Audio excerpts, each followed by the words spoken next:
was a crisp autumn afternoon when my two boys, Ethan and Noah, and I decided to take a weekend trip to our family's remote cabin in the woods.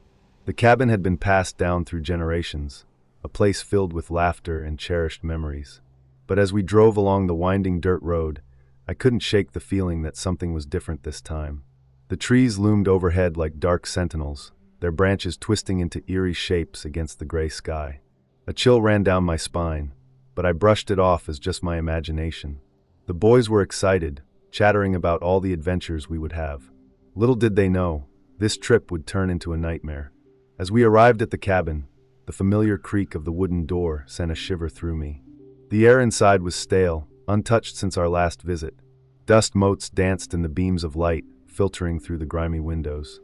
I tried to ignite some enthusiasm in the boys as we unpacked, but an unsettling weight hung in the air. That evening, after dinner, we gathered around the fireplace. The flames crackled, casting flickering shadows that danced along the walls. I told them stories of our family's history in the cabin, tales of ghostly encounters and strange happenings that sent shivers down their spines. They loved it, laughing nervously as they imagined the spirits of our ancestors watching over us. As night fell, a thick fog rolled in outside, enveloping the cabin in an otherworldly silence. The boys grew restless, their eyes darting toward the windows as if expecting something to appear. I reassured them that it was just the wind playing tricks, but deep down, I felt it too, a sense of being watched. "Can we go explore outside?" Ethan asked, his eyes wide with curiosity. "No way. It's too dark out there," I replied firmly. "We'll wait until morning." But as the hours passed, sleep eluded me. I lay in bed listening to the wind howl outside, feeling an inexplicable dread settle over me. Just as I began to drift off, a loud thud echoed from downstairs. My heart raced as I sat up, straining to hear over the storm. "Mom," Noah whispered from the other bed. "What was that?" "I don't know," I said, trying to sound calm. "Stay here." I tiptoed down the creaky stairs, my heart pounding in my chest. The living room was dark except for the faint glow of embers in the fireplace. As I reached the bottom step, another thud reverberated through the silence, this time coming from the kitchen. I hesitated, fear gripping me like a vice. Gathering my courage, I crept toward the kitchen door and pushed it open slowly. The sight before me made my blood run cold. A chair had been knocked over, and a cold breeze swept through the room, causing the remaining chairs to rattle ominously. "Hello," I called out, my voice trembling. There was no answer, only silence. Just then, I heard soft giggling coming from upstairs. My heart dropped as I recognized it. The boys were supposed to be asleep. Panic surged through me as I rushed back up the stairs, calling their names. "Ethan! Noah!" I shouted, bursting into their room. But it was empty, the beds perfectly made, no sign of them anywhere. "Boys!" I cried out in desperation, my voice echoing off the walls. A sense of dread washed over me as I stumbled back into the hallway. The giggling grew louder, echoing from down the hall toward the attic. Against my better judgment, I followed the sound, each step feeling heavier than the last. The attic door stood slightly ajar, a dim light flickering inside. I pushed it open and stepped into the darkness. The attic was cluttered with old furniture and boxes covered in dust. In the center of the room stood a small table with two chairs facing each other.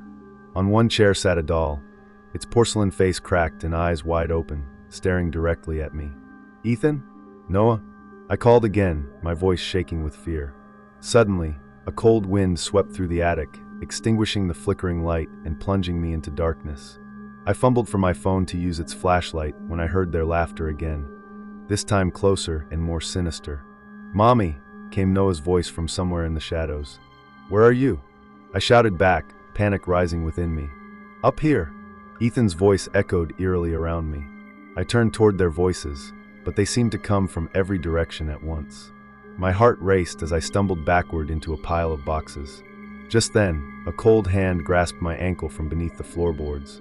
I screamed and kicked it away. "Mommy!" Noah's voice cried out again, sounding more frightened than ever. I scrambled to my feet and ran toward where their voices seemed to be coming from, toward a small door at the far end of the attic that had always been locked during our previous visits. It stood slightly ajar now, an unsettling light spilling out from within. "Boys!" I yelled again as I pushed open the door and stepped inside. What lay before me was an old playroom filled with toys and dolls that looked like they hadn't been touched in decades. A dusty rocking horse stood in one corner, while a small table was set for tea with mismatched cups and plates. In the center of the room stood Ethan and Noah, frozen in place with vacant expressions on their faces.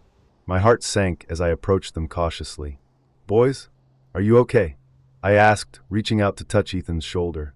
As soon as my fingers made contact, they turned to look at me, but their eyes were empty, lifeless like those of the doll on the chair in the attic. "Mommy," they whispered in unison, their voices echoing eerily around me. Panic surged through me as I realized they weren't themselves anymore. Something had taken hold of them, something evil that lurked within this cursed place. Suddenly, laughter erupted around me, high-pitched and gleeful, as shadows danced along the walls. The door slammed shut behind me with a deafening bang. I turned frantically to find it locked tight. "Let them go!" I screamed into the darkness surrounding us. "Whatever you are, let them go." A figure emerged from the shadows, a woman draped in tattered white garments with long black hair cascading down her back like a veil. Her eyes glowed with an otherworldly light as she approached us slowly. "They belong to me now," she hissed, her voice dripping with malice. "They've played so nicely." "No!" I shouted desperately as I lunged forward to grab my boys' hands. But they slipped away from me like smoke, lost to whatever darkness had consumed them. The woman laughed again, a chilling sound that echoed in my ears as she reached for them. "Join us," she beckoned sweetly. "You can stay forever." In that moment of despair, I felt something deep within me awaken, a primal instinct to protect my children at all costs. "No!"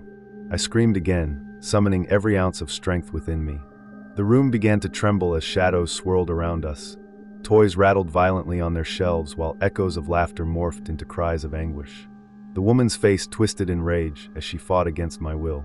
"Leave them alone!" I roared defiantly as light began to pierce through the darkness surrounding us, blinding and pure. With one final push fueled by love for my boys, everything erupted into chaos. The room shattered around us like glass breaking apart until suddenly, silence fell heavy upon us once more. When I opened my eyes again, I found myself lying on the cabin floor, the sun pouring through windows illuminating dust motes dancing in warm light. Confused and disoriented, I scrambled to my feet and called out for Ethan and Noah once more, but there was no answer. Panic surged anew as reality crashed down around me. They were gone. Desperation clawed at my throat as memories flooded back, their laughter echoing in my mind now twisted into something hauntingly sorrowful. I searched every inch of that cabin, calling their names until my voice grew hoarse, but there was no sign of them anywhere, only remnants of what once was, a family torn apart by darkness lurking within those walls. Days turned into weeks without any trace of Ethan or Noah. Authorities searched tirelessly but found nothing, only whispers among townsfolk about strange happenings surrounding our family cabin now abandoned forevermore. As autumn faded into winter's chill outside those walls filled with memories long buried beneath layers of dust, I remained trapped within despair, knowing deep down that whatever malevolence resided there had taken everything from me, leaving only echoes behind, forever haunted by what once was.